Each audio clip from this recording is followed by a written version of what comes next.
Hello and welcome to Behind the Sounds. I am here with Nashville born and bred songwriter Davis Naish. Welcome. How are you? So good. Good. And I know you're not in Nashville anymore, but living, but you are there at the moment. So what's it Yes, like to be home? it's hot. It's really, Same here. really hot and humid. I sweated through dinner outside last night. That was a pretty big adjustment to the Southern California nighttime weather for sure. Yeah, definitely. And it's interesting for me because a lot of the people that I speak to on this show kind of moved to Nashville later in life. Whereas you were born there, you grew up there. So what is it like being a child in Nashville, like experiencing it? Yeah, so right, what kept my family here. My parents actually met going to Belmont University, which is kind of the music school here in Nashville. And before Opry Mills, the retail mall, Hmm. was there. There used to be a park called Opryland, like Yeah. a water park theme park, and it was incredible. Like it was so much fun. My parents actually met or wound up working on the same like show. They would do shows all day, where you'd come by and see a performance. And my dad was the musical director for the band, and my mom was a singer for the band. And so yeah, they hit it off. And actually, they just celebrated their 40th anniversary yesterday. Wow. So That's pretty an special. achievement. Yeah, but so yeah, the music kept us here, and so I was raised you know, in Nashville, kind of more South Nashville, like Brentwood and Franklin and that areas, which was awesome to kind of to experience a non-musical community.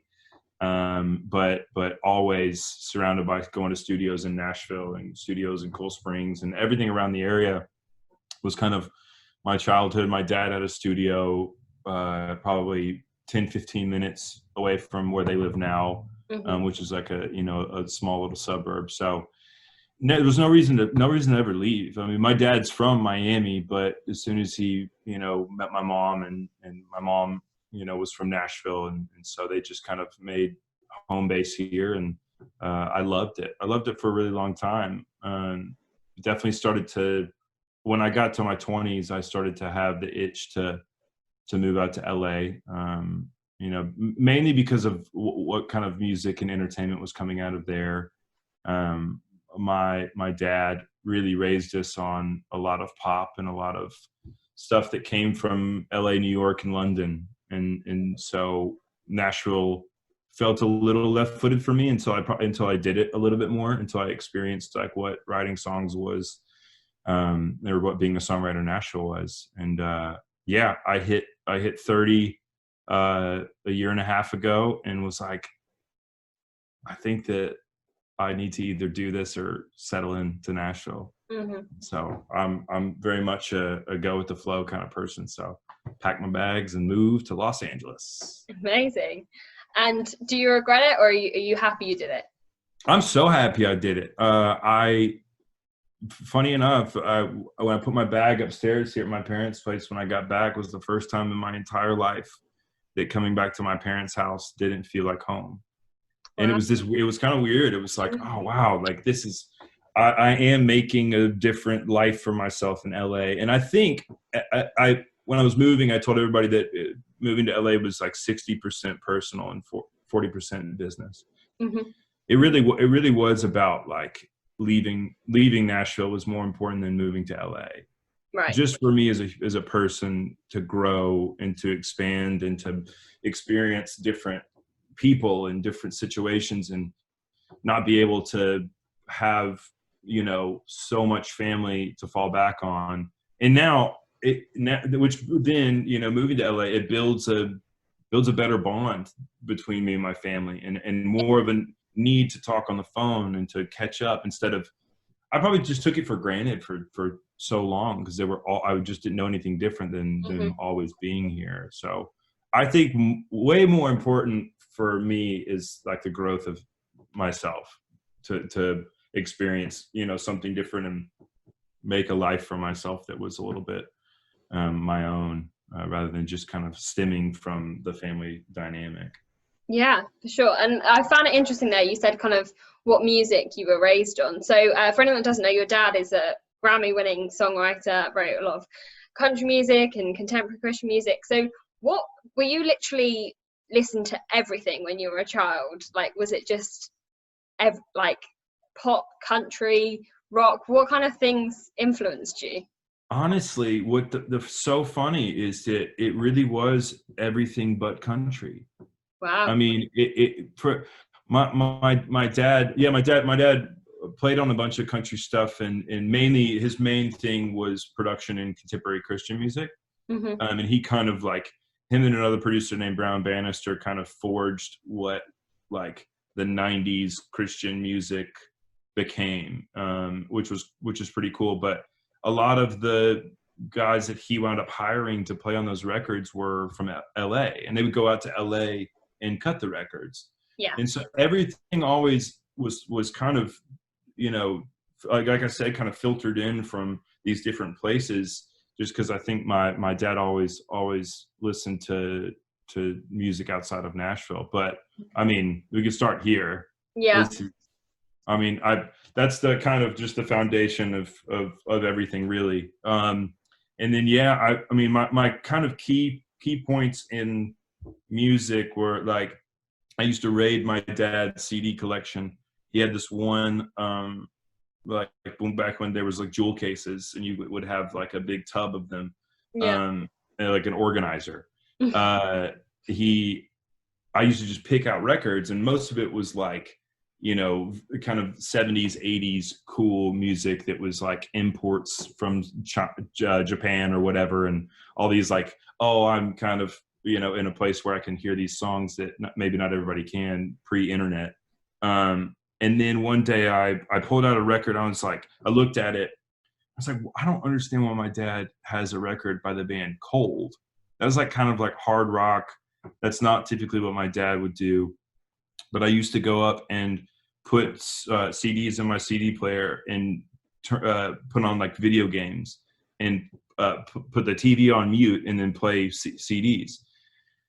And so it starts, and it's this like really like beautiful kind of haunting acoustic guitar in this thing, and I hear this voice, and I like look again at the record, and it says Coldplay Parachutes. And I was like, what? My mind was just blown. I mean, that you don't recover from, and that was like kind of a surprise too. I didn't know who they were. Yeah. And so it was like that, and a guy named Duncan Sheik, who his big hit was Barely Breathing in the 90s, and I just really fell in love. I was like basically a 13-year-old kid listening to like pretty depressing music, but I'm a very happy person. So it's like a good like late night balance of like just something somber and kind of in that vein. And then so I think that was kind of the first thing that really sparked just something in me that was like, oh wow, that I think that like it would be great to create something. And then like I had you know, once that kind of kicked in, it was like I found a bunch of music from shows like The OC or One Tree Hill. Yeah. And they always had the best soundtracks, and it's fun now because I get to work with one of the supervisors for those shows. We've met over the last couple of years, and she's been amazing, and it's pretty surreal to listen back to some of those mixtapes that they used to make for the records, and like be like, oh, I think that's why Casey and I get along well. So, you know, I just, you know, and from there, I think every kid goes through a hip hop phase, some sort of like defiance against what you're supposed to be listening to. But my mom found the lyrics to, I'd printed out the lyrics to learn EI from Nelly. And I didn't know what any of those words meant. And she got the paper and brought it down, and she was like, next time I find one of these, we're going to talk about every word that's in here. And I was like, you got it. Like, it's not going to happen. But yeah, so I think kind of everything pre like getting into the Nashville publishing world was kind of bands and artists that were you know, from outside of Nashville. And then I really learned a lot through just writing with more country people and that thing once I signed a publishing deal, which I think was a great education as well. Yeah. I'm going to kind of skip forward a bit because I just want to touch on what you were saying about kind of the soundtracks to like the OC and One Tree Hill. Like me personally, like One Tree Hill was the soundtrack to like the last 10 years of my life, still is. Yes. So basing on that, so obviously you said that was a huge influence to you.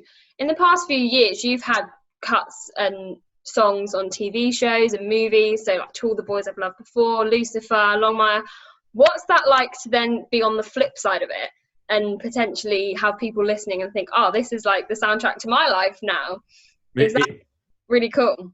It's unbelievable. I mean, I really do think, as I'm still kind of trying to see if, you know, what area of music I might belong in, that still always rings really true to, I think, what I am meant to do, which is I can pass along what that was for me.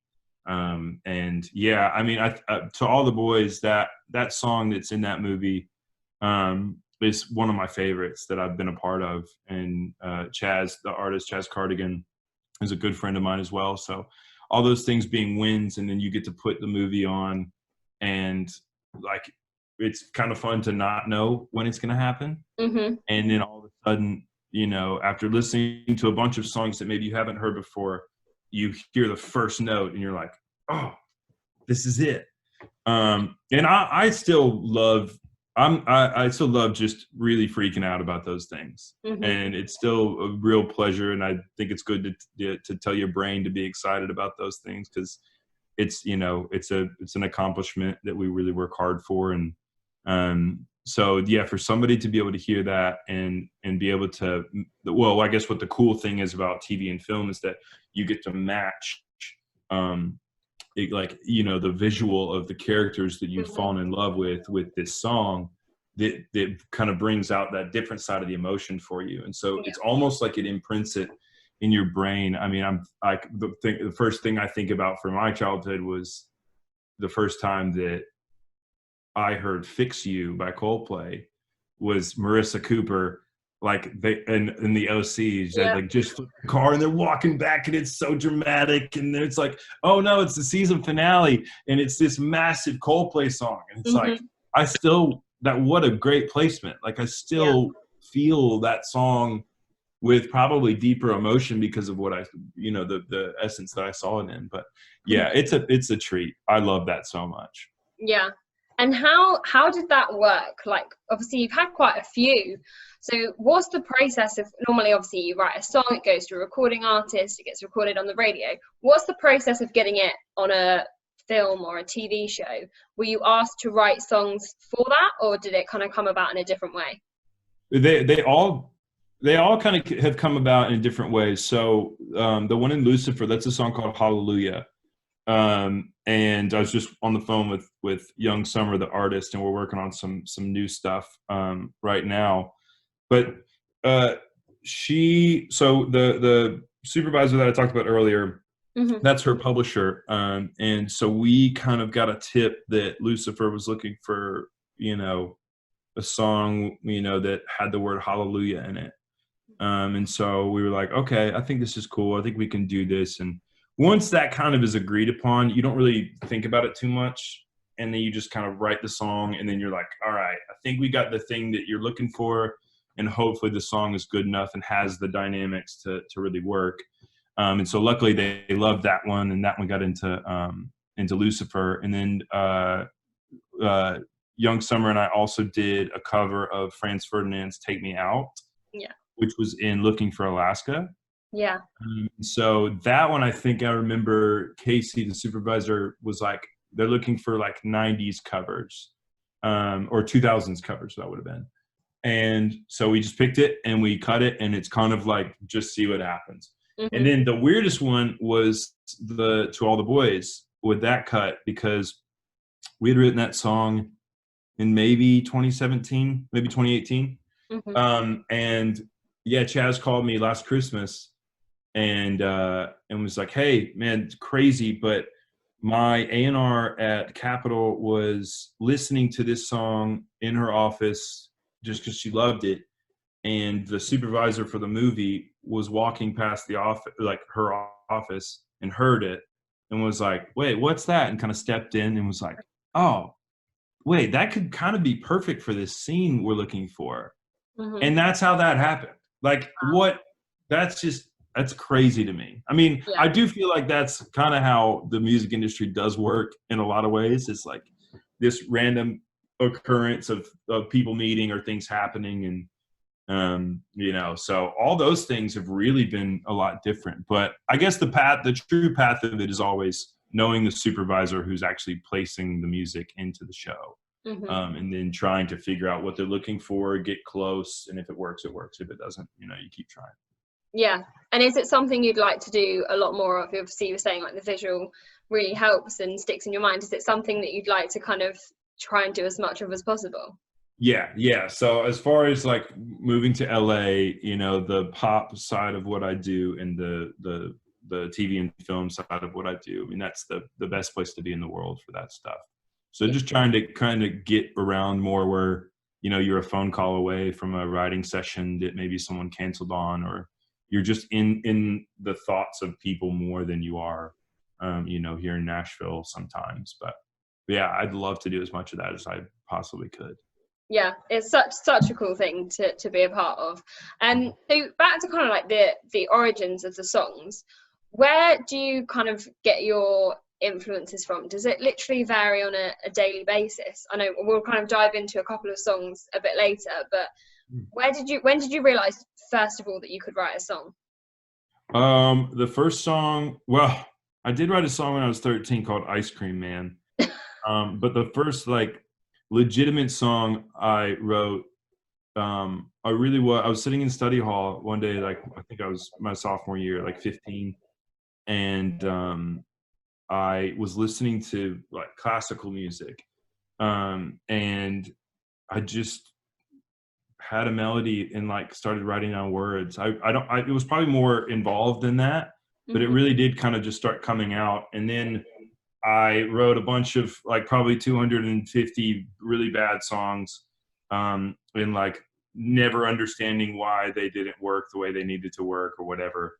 And then, you know, through growing in the craft, you know, started to learn a little bit more about, you know, how things fit and how to get out of tight spots when you're writing, like lyrically, how to move the needle if you're stuck on something.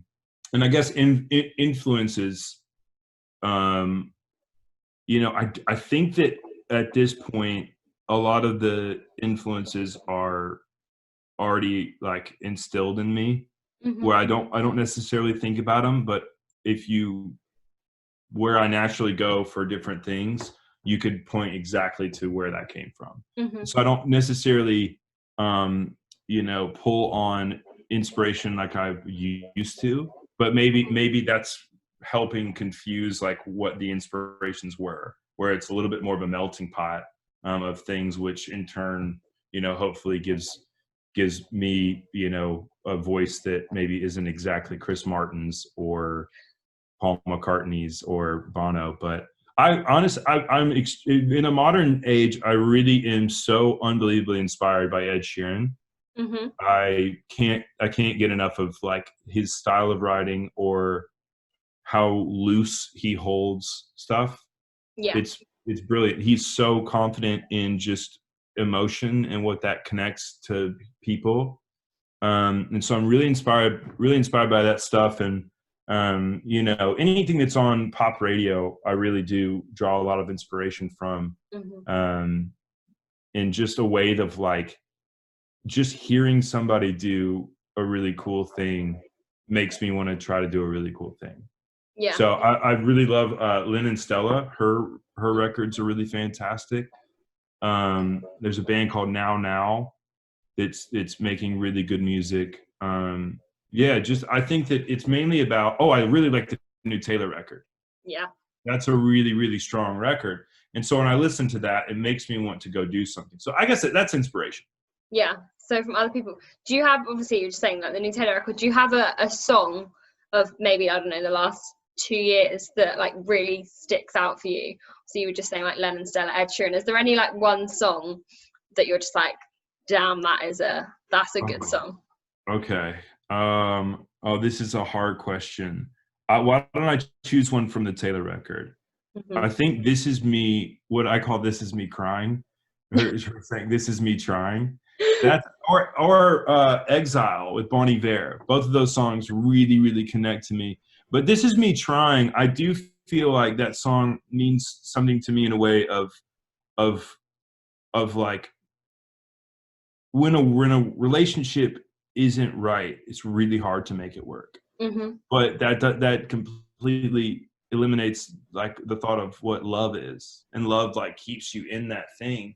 And some, you know, if you've ever been in love with somebody that maybe does love you but isn't all the way in or doesn't want to commit, you're like screaming at them like, hello, like this is me, like trying so hard for you to see me. And so, you know, I've had my fair share of those. So I'll go with that. I'm often missing on that question, and but I do feel strong about my answer. Yeah, it's a good answer. I just thought I'd slip it in just to see if there was anything in particular that stood. I will add one more that I think was my 2019 most listened song. Was a song called "Bottle of Pills" by John the Blind. I mean, John the Blind, his real name is John Ryan, and he like wrote so many of the One Direction songs, and just he's a Maroon 5 writer, and all these big songs that always seem to connect to me as well. Yeah, that's a good one. And so I'm going to talk a little bit about some artists in particular that you've written with. Two artists that kind of in the pop and kind of crossover in the country world as well. So Emily Hackett and Caitlin Tarver, who I know you work both with a lot. Something like they've been on a lot of people's radars for the last kind of few years, and the music they're releasing is so great, and you've obviously been quite a huge part of that. Is there something different about working with people when they're first starting out, like developing this sound for them?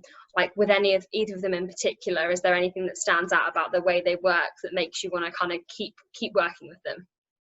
Yeah, absolutely. I think I'm probably catching Emily a little earlier in her career than Caitlin.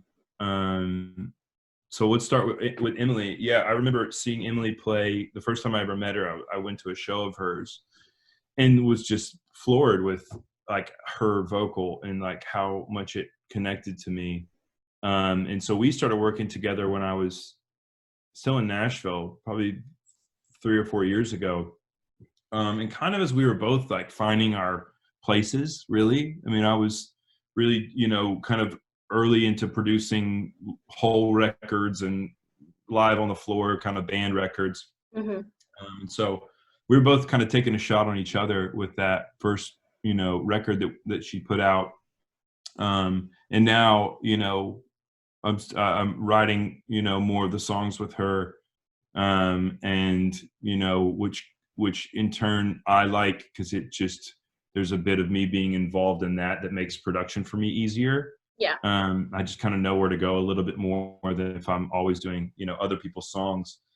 And you know, something that popped into my brain about, like, for Emily, for one, is like finding an artist like that really is kind of starting their career. The biggest thing is just remembering what they do so well naturally. And so Emily really does work so well when it's like her vocal above everything else in the track. And that took me, you know, a while to figure out. And it also took me a while to figure out that that's really great production. If you like let the vocal shine and like you're not doing a ton of stuff around it, like you're letting the song be heard, you know, that's great production. And you don't have to be flashy to, you know, like wear that cap. And so I do feel like we're really, really on to some great stuff now with Emily, where I do feel like all of her influences and who she wants to be as an artist is starting to match up with what I always saw in her as an artist. And I think what a bunch of, you know, everyone around her sees as an artist as well, which is a little bit more stripped back, a little bit more song forward, with just some good elements to kind of keep you in there. But yeah, so I'm very excited about what we have to come, honestly, for both of those artists. But yeah, Emily is so great. So she's a little songbird. Yeah.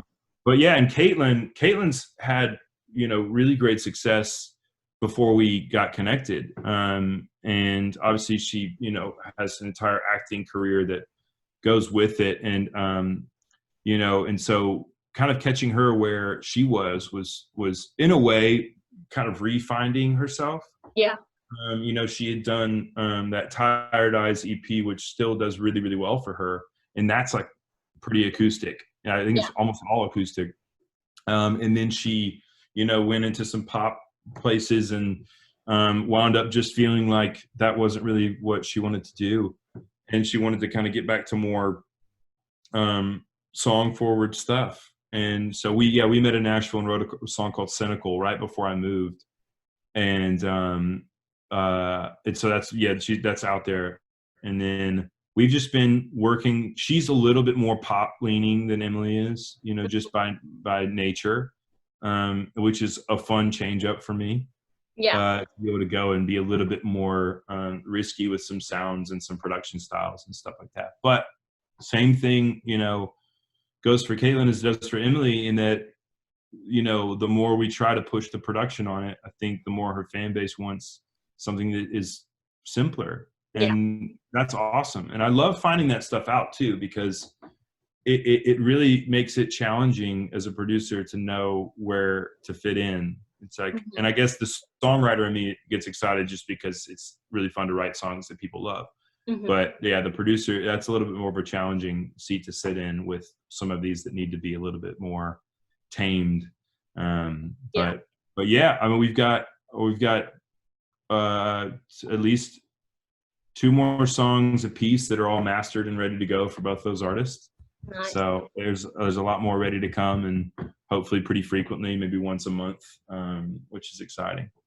Yeah, definitely. And obviously you were just saying, like, you produced and wrote a lot of them, and I know you kind of do a bit of mixing, and obviously you play and that. So what kind of came first for you in terms of when you started to make music? Was it the writing? Was it the creating the music to go with it? How did it naturally happen for you? Yeah, I think I was always a pretty average musician, but I like to do a lot of things.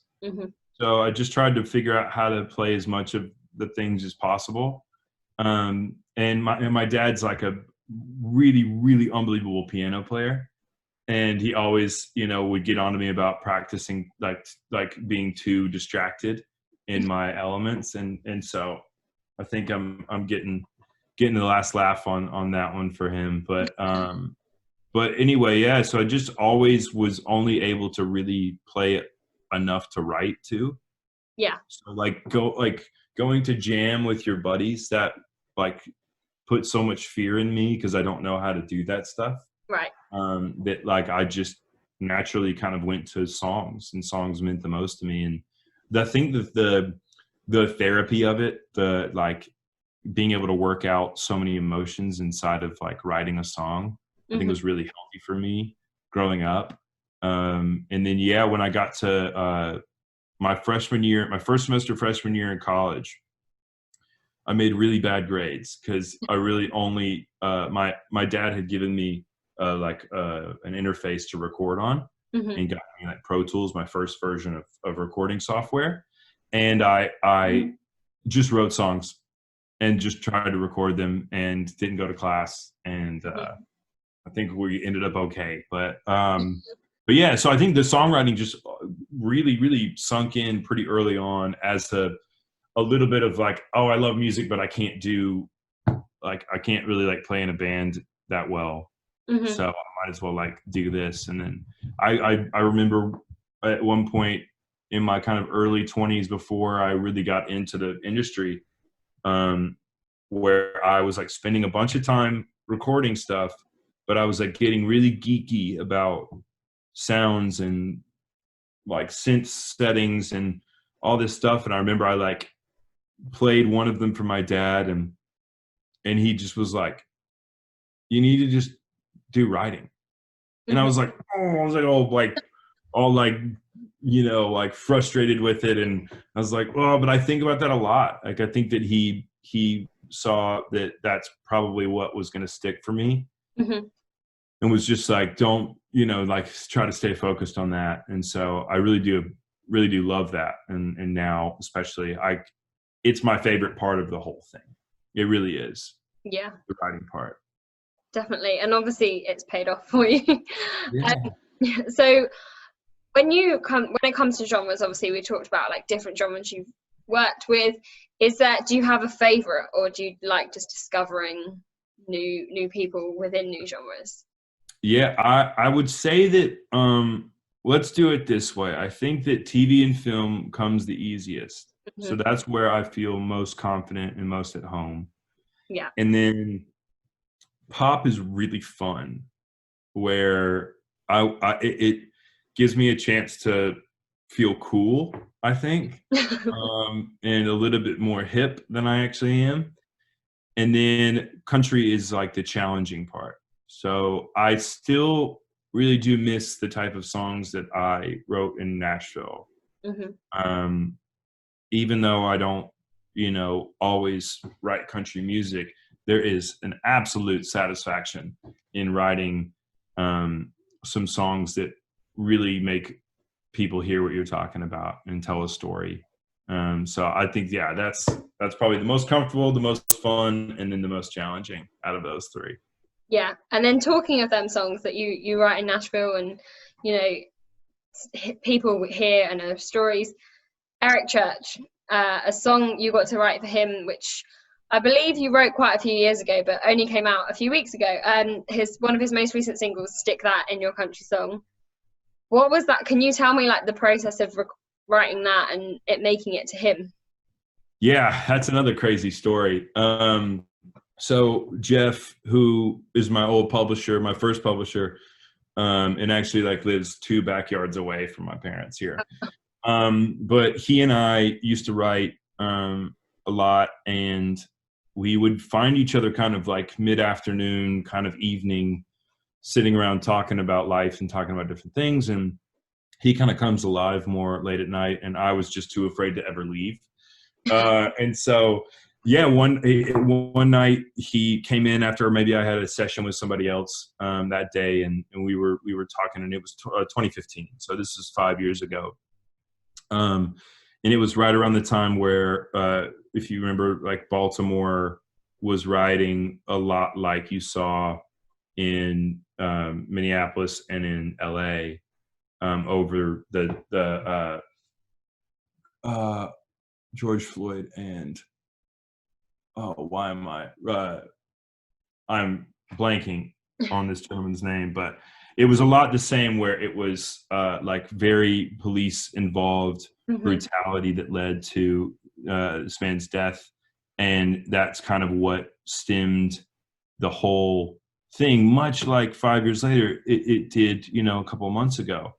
And so it was like, why is no one talking about this? Like, this is really, really something that needs to be spoken about. And like a couple of years earlier than that, Detroit had filed for bankruptcy as a city. And I had been up there on like a tour date, and it was just shocking to see the amount of businesses that were gone with such a city that, was massive, like early on in like American development as a country. Yeah. And so between those two things, and just like these conversations we were having turned into what the verses are that you hear now. Yeah. And, talking about soldiers and how the awareness of mental health is, yes, it's rising, but it's like, it's such a huge problem for soldiers that are going to basically do the most, the scariest thing ever, which is, risk their lives. And then they come back to home, and it's weird. It's just uncomfortable for them. It's more comfortable for them to be kind of in with their troops and with their people than it is to be with their family and all these different things. And so it was just a really big buildup of a big conversation that was like, it was kind of like we just were talking, and the lyrics were then like lining themselves up. And so that's kind of how that song was written. And I cut a demo on it, and Eric had like just finished his last record, and we just were like, okay, well, I guess that's it, because we didn't think anybody would really cut it. And Eric would be the one to do it. We knew that from the start. And then in January of this year, Jeff, my other co-writer on that, called me and told me the story of him like getting invited by Eric to go to North Carolina as they were tracking their record, and like went to write and ended up playing the song for a buddy of his that's the only other outside cut for Eric. And yeah, he was just like, man, this song's got to get to Eric. Like, you should send it to him. And Jeff's like, oh, I don't know. That feels weird for me. I don't know if that's like what I want to do. And so he ended up doing it. And then Eric heard it and basically shot Jeff a text back that was like, man, I've been listening to this for an hour straight, and I can't stop listening to the first verse. I just keep starting it over. So I think that that's where I kind of picked up on the story of like, oh, he's going to cut this song. And that's all I really knew. It was like, oh, cool. I think we got an Eric Church cut, but you know that like until it's actually like on the album, you know, at Target, then it's not even real. And so I just kind of forgot about it. And then, yeah, I guess that would have been in like June. So about 6 months after, 5-6 months after, I woke up to like a bunch of texts on a Tuesday. And it was like, bro, you've got the single. And I didn't know what artist, what anything. And I like found my way through a couple more texts and then hit the article, and it was like Eric Church's first single, Stick That in Your Country Song, coming out Friday. And I was like, whoa, that's wild. And then I kind of like went through, I was like, oh, they'll just put it on Spotify. I mean, truly, I don't know why that I like had a jaded view of all of this. I mean, it was like, oh wow, well, this will be cool, this will be cool. And then it was like, they're going to radio, and now it's just doing its thing. And I can't believe it. I mean, a lot of older songwriters will tell you like stories like this where, you know, they thought a song was amazing and then it took 5 years or 6 years or 8 years to get cut. And it really is true. You just kind of have to bury your head, and you never know at all. Like much like the To All the Boys soundtrack. Yeah. It's like you never know when somebody's going to walk by the office and hear it. It's crazy. Honestly, all of it's so crazy, but that's been a really fun ride. Yeah, and I think it definitely speaks, obviously the song itself does, but Eric Church is one of them people that doesn't necessarily use a lot of outside song like cuts. He writes all of his own songs and he's known for that. So to have it not only like on the album but as a single must feel kind of that added bit of that's pretty awesome. Yeah, that was a big treat. And honestly, you know, Eric not even really adjusting the song at all and just kind of cutting it as is and letting Jeff and I have the publishing, you know, or have the songwriting credits on that was a really, really awesome, respectful move on his part. You know, I have always loved all of his music. I think that the way that he, you know, kind of sticks to his own thing and doesn't bend towards what everybody else is doing is really, really awesome to get behind. And so I was really honored just in the first place to have a song on his record, and then for him to kind of let us have that moment. That's getting rarer and rarer in our industry. And so it's a big, you know, feather in the cap, you know, to have that. And so I really appreciate that. Yeah, that's it. I mean, it's such a great song. As I said, it speaks for itself. So congratulations on that, because I'm sure it's going to have a lot more success. So we're coming to the end, that has literally flown by. But I have 3 questions that I ask everyone, which I kind of wrap it up with, all about threes. So firstly, for you, can you name 3 songs that you wish you'd have written?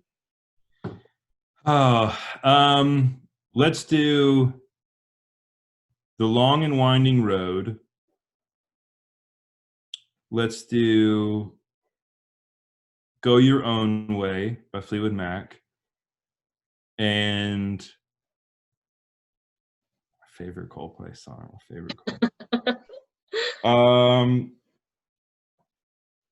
Yeah, Fix You by Coldplay. Yeah.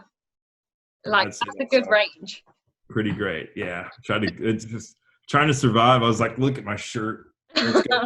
That's all right. For anyone listening to the podcast and not watching this video, Davis is wearing a Beatles shirt, just in case you can't see the visual.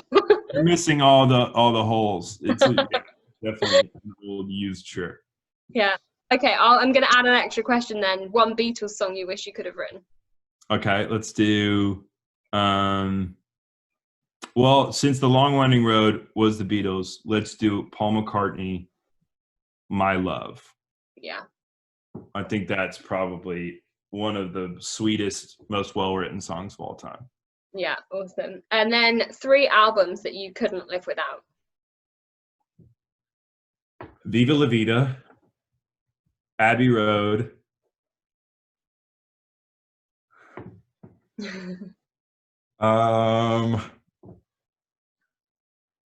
and So by Peter Gabriel. Nice. Throw a wrench in it. And 3 kind of writers or artists that you haven't worked with that you kind of on your bucket list to work with. Sure. Yeah. John Ryan is really fantastic. I think Julia Michaels really does something super special. And then Natalie Himby in Nashville, I think is pretty unbelievable as well. Yeah, definitely. She's a bucket list for me as well to have on this show.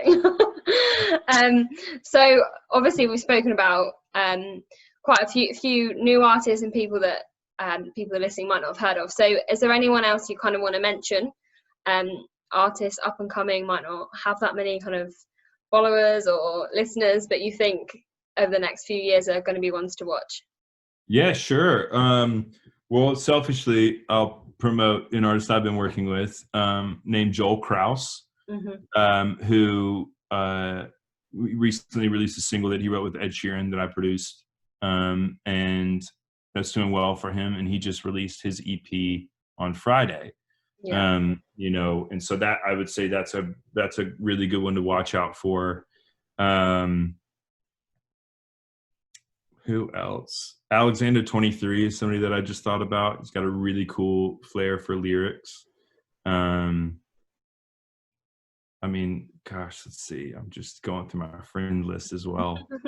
I think that a band called the Band Camino out of Nashville is really, really cool. And a band called Hardcastle out of Nashville are both kind of doing some stuff that feels really authentically band, which I dig. If you ever listen to the group Augustana, I really find a lot of there's like a lot of Hardcastle sound like feels like what that felt like to me when I found it. So that's a really special thing. An artist named John Tucker out of Nashville is also really, really fantastic. He just released a song called Drake.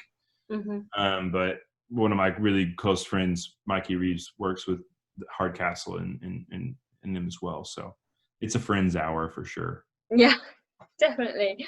And I know you're going to sing for us in a minute, but before I let you go, what's next for you? Is there anything we can look out for that you've kind of been a part of? Yeah, sure. I mean, the Joel stuff coming out this Friday. I had a good couple of years working on that stuff, so I'm really excited about that. And then a couple more Caitlin songs coming out and Emily songs coming out to really look forward to. And then that's kind of stemming everything else at this point. Awesome. And I do have some of my own music that's coming out. Excellent. And when can we expect that?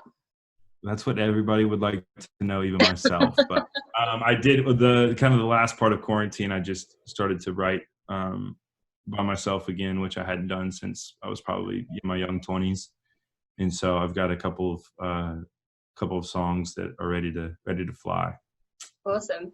Has that been in the pipeline for a while? Yeah, have I been what? Has it been something you've wanted to do for a while, and this has just kind of been the opportunity? Yeah, so I think the quarantine for everybody was like, all the things that you've been saying that if you had enough time to do, now's the time to do it. Yeah. Then if I didn't do that, I probably never would. So it's been great to get them done, and now I just have to put them out and let them fly and stop overthinking everything about it. Yeah, definitely. Well, you've got at least one listener, so there you go. Nice. No, we will look forward to that as well. I know you're going to play a song for us now to kind of play us out, but thank you so much for coming on and some amazing stories there. So thanks for being a part of it. It's much appreciated. Well, it's been a blast, and thank you so much. I really appreciate it. Thank you. And I'll leave the stage to you to play us out. Okay, awesome. I'll get a guitar.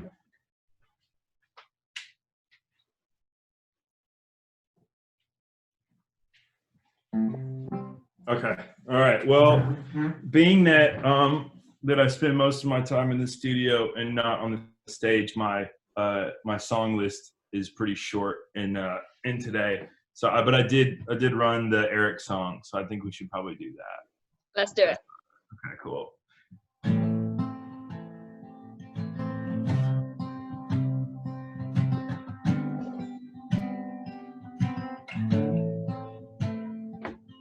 Take me on up to Detroit City. Jails are full and factories empty. Mama's crying, young boys dying under that red, white, and blue state flag. Drop me off in Baltimore, where every other winter's got a plywood board. Dreams become drugs and guns, and the only way out is shoot or run. Stick that in the country song. Take that one to number one. Get the whole world singing along. Stick that country song. Oh,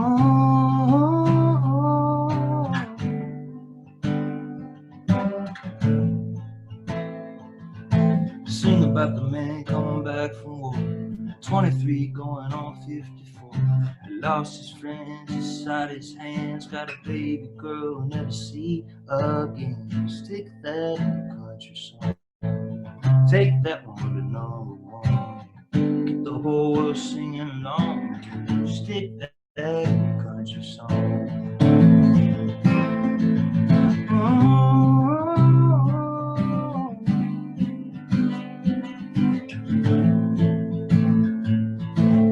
Light the arrow, pull the bow, shoot that fire right through my soul.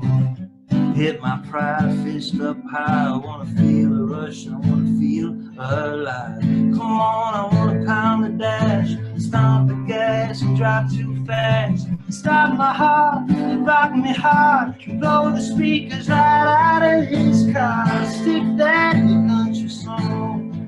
Take that one to number one.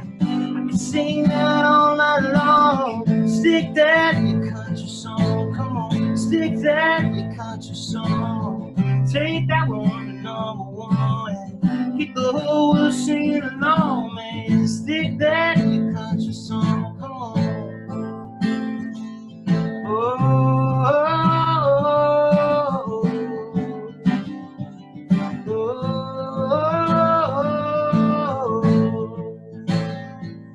oh,